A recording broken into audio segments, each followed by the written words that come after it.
वो कौन सी शक्ति है जिसके बिना सबसे बड़ा योद्धा भी अधूरा है और जो एक आम इंसान को भी महायोद्धा बना सकती है? इच्छा शक्ति। यही इच्छा शक्ति है जो विक्रोन जैसे राक्षस को हजारों साल बाद भी वापस लौटकर दुनिया में तबाही लाने की हिम्मत दे रही है। और यही इच्छा शक्ति है जो एक 18 साल के मामूली लड़के वेद को इस दौर का सबसे बड़ा रक्षक बनाने वाली है। लेकिन इस युद्ध की शुरुआत आज नहीं, 3000 साल पहले हुई थी, जब पाताल लोक का सबसे शक्तिशाली राक्षस विक्रोन मौत की सबसे बड़ी सेना लेकर दुनिया ही नहीं पूरे ब्रह्मांड पर राज करना चाहता था। विक्रोन के खिलाफ देवताओं ने जब इंसानों की मदद करने से मना कर दिया, तब इंसानों की आखिरी उम्मीद था ज्ञान का देवता विद्यदेव। विद्यदेव की एक ही कमजोरी थी, मीना नगर की राजकुमारी परीवा। परीवा ने दुनिया को बचाने के लिए खुद को विद्यदेव के प्रेम में समर्पित किया, बस इसी शर्त पर कि विद्यदेव उसे वो ज्ञान देंगे जिससे पूरे ब्रह्मांड को समझा और संभाला जा सके। और ऐसा ही हुआ भी। इसी ज्ञान से परीवा ने एक ग्रंथ तैयार किया, दिव्य ग्रंथ। दिव्य ग्रंथ एक ऐसा ग्रंथ था जिसमें तीनों लोकों की शक्तियां छिपी थी। विक्रोन की सेना पर इसी विद्या से इंसानों ने जीत पाई, लेकिन विक्रोन खुद बच गया। तीनों लोकों में दिव्य ग्रंथ की चर्चा फैल गई। देवताओं ने विद्यदेव का बहिष्कार किया और एक इंसान के प्यार में पड़ने के लिए आकाश लोक की जेल में डाल दिया। और विक्रोन सीधे पहुंचा परीवा के पास दिव्य ग्रंथ छीनने। महल में कदम रखते ही उसने एक इशारे में परीवा की पूरी सेना को मार डाला। वो आगे बढ़ा और उसने परीवा को अग्निकुंड के पास खड़ा देखा, हाथ में दिव्य ग्रंथ लिए। विक्रोन ने दहाड़ते हुए कहा, तेरे इसी ग्रंथ ने मेरी पूरी सेना मिटा दी। अब इसी की मदद से मैं एक नई मृत्यु सेना बनाऊंगा और पूरे ब्रह्मांड पर राज करूंगा। परीवा ने गुस्से में जवाब दिया, तेरे पापी हाथ इस ग्रंथ को कभी नहीं छू पाएंगे। उसने ग्रंथ खोला और एक मंत्र पढ़ते हुए सीधे अग्निकुंड में दिव्य ग्रंथ को लेकर कूद गया। विक्रोन की आंखों के सामने दिव्य ग्रंथ और परीवा उस आग में हमेशा के लिए गायब हो गए। विक्रोन हैरानी से देखता रह गया और जोर से चीखा, नहीं! ठीक उसी वक्त एक 3 साल के बच्चे की चीखने की आवाज आई, मां! ये परीवा का बेटा था। विक्रोन ने गुस्से से उसकी तरफ देखा और गुर्राया, तेरी मां ने मेरी सालों की मेहनत बर्बाद कर दी। अब मैं उसके वंश को बर्बाद कर दूंगा। पर जैसे ही उसने उस बच्चे को छूना चाहा, उस बच्चे की कलाई के ब्रेसलेट से एक दिव्य ऊर्जा निकली और उसके चारों ओर एक सुरक्षा कवच बन गया। इस कवच की वजह से विक्रोन को जोर का झटका लगा। उसने सारी ताकत लगाकर कवच को तोड़ना चाहा और बस तभी अग्निकुंड से सैकड़ों आग के नाग निकले और विक्रोन को जकड़ लिया। एक मायावी दरवाजा खुला और वो नाग विक्रोन को खींचकर उसमें ले गए और फिर सब कुछ थम गया। अचानक अग्निकुंड से दिव्य ग्रंथ का एक अधजला पन्ना उड़ता हुआ बाहर आया और हवा में कहीं गायब हो गया। और फिर सिर्फ एक आवाज गूंजती रही, उस मासूम बच्चे की जो अब भी अपनी मां को ढूंढ रहा था। मां! मां! मां!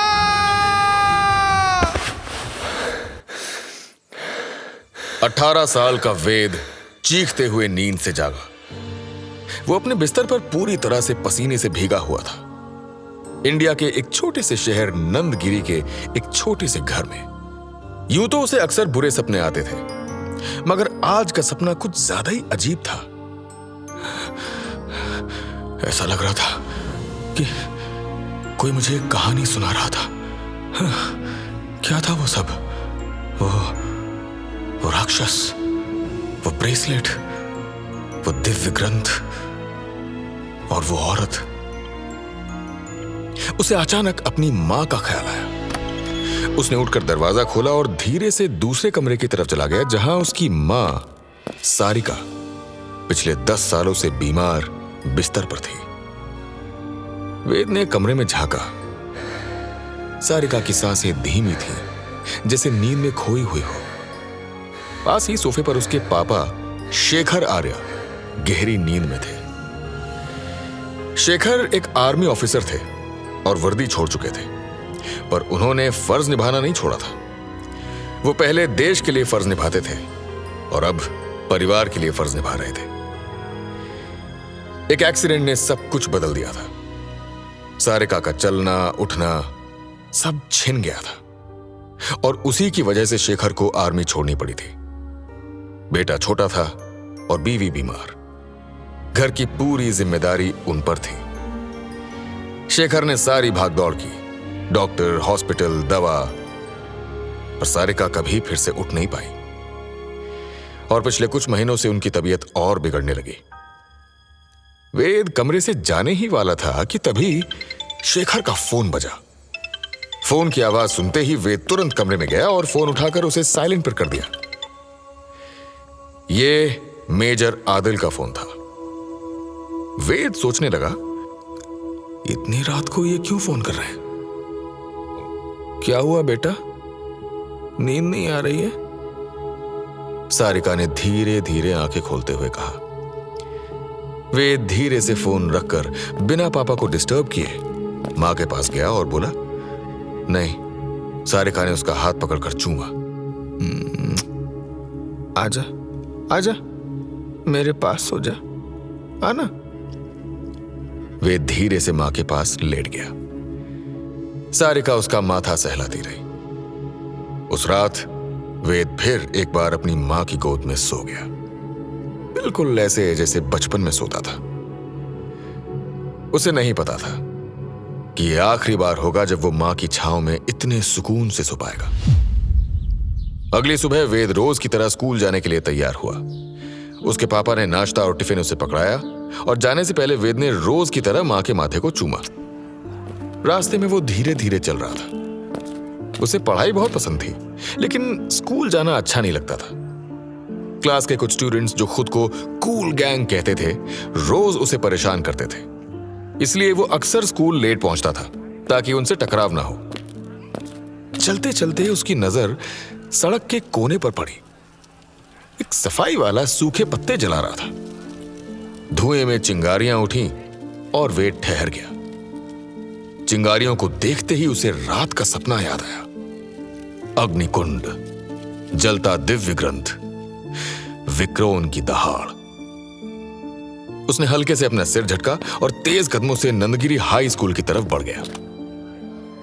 क्लास शुरू हो चुकी थी।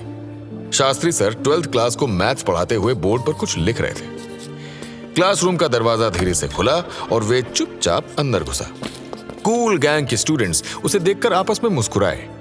उनमें से एक लड़का मिहिर, वो बोला, ले फिर लेट आया और शाम को फिर जल्दी भागेगा। उसके बगल में बैठी लड़की ईरा ने कहा, जैसे इसका बाप आर्मी से भागा था और अब औरतों की तरह घर का काम करता है और इसकी तो शक्ल पर ही पट्टू लिखा हुआ है। तीसरा स्टूडेंट हंसा, अबे कब तक बचेगा हमसे। जैसे ही वेद उनके पास से गुजरा, मिहिर ने टंगड़ी लगा के वेद को गिरा दिया। सबकी नजर वेद पर पड़ी। शास्त्री सर ने गुस्से में देखा, क्लास टॉपर आज फिर से लेट? अरे क्लास को घर समझ रखा है क्या? ऊपर से गिरते पड़ते रहते हो, हाँ? ईरा ने कहा, अरे सर दिमाग ज्यादा बड़ा हो गया इसका, बैलेंस नहीं कर पा रहा बेचारा। सारे स्टूडेंट्स हंस पड़े। वेद को बहुत बुरा लगा। वो अपने आप को संभालते हुए अपनी सीट पर जाकर बैठ गया, अपने दोस्त चिंतन के बगल में। आज उसे एक अजीब सी बेचैनी हो रही थी। जैसे तैसे उसने 3 पीरियड्स निकाले। चौथे पीरियड में उसे प्रिंसिपल ऑफिस में बुलाया गया। जब वो हैरानी में वहां पहुंचा तो उसने देखा कि उसके पापा के दोस्त चिंतन के पापा अशोक वहां बैठे थे। अशोक ने कहा, बेटा हमें तुरंत अस्पताल जाना होगा। वेद ने कुछ नहीं पूछा। उसका दिल बैठ सा गया। सालों से मां को खोने का जो डर उसके अंदर था, वो उसे बाहर नहीं आने देना चाहता था।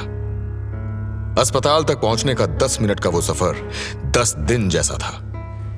आईसीयू के बाहर शेखर को रोते हुए देख वेद ने हिम्मत करके पूछा, पापा क्या हुआ? शेखर की आवाज जैसे गले में ही अटक सी गई हो। जा मां से मिल ले बेटा।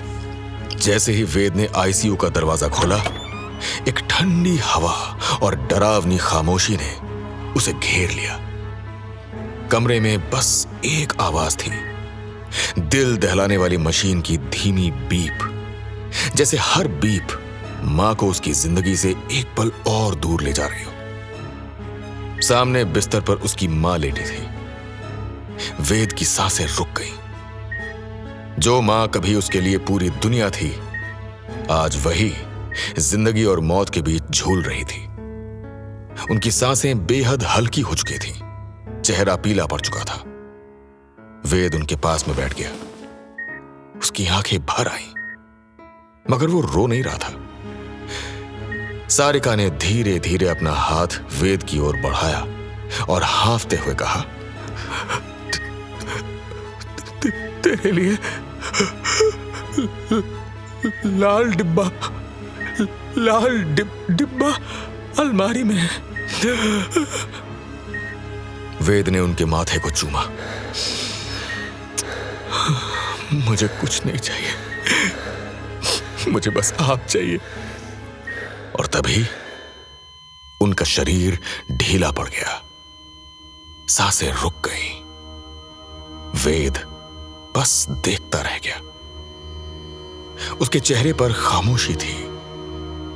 उसे लग रहा था कि यह भी कोई सपना है, कोई डरावना सपना जो अभी टूट जाएगा। लेकिन यह सपना नहीं था, यह हकीकत थी, जो किसी भी डरावने सपने से ज्यादा डरावनी थी। शमशान घाट पर सिर्फ चिता की लकड़ियों की हल्की आवाज सुनाई दे रही थी। वेद और शेखर सारिका की चिता के सामने खड़े थे, हाथों में अग्नि लिए। वेद के हाथ कांप रहे थे, मगर चेहरे पर कोई भाव नहीं था। फिर पंडित जी के कहने पर उसने मां को मुखाग्नि दी। आग की पहली लपट उठी, उसकी आंखें भर आई। वो चुपचाप वहीं जमीन पर बैठ गया और दोनों हाथों से अपना चेहरा ढक लिया।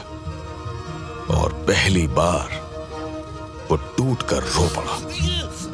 उसने रोते हुए आखिरी बार मां को आवाज लगाई, मां। शेखर और वेद घर लौटे। उन दोनों के बीच ज्यादा बात नहीं हो रही थी। तभी वापस मेजर आदिल का फोन आया। शेखर ने फोन काट दिया। वेद ने यह देखा, पर वो सीधा मां के कमरे में चला गया और उनके बिस्तर पर ऐसे लेट गया जैसे कोई बच्चा मां की कोख में होता है। उसी पल उसे कुछ याद आया।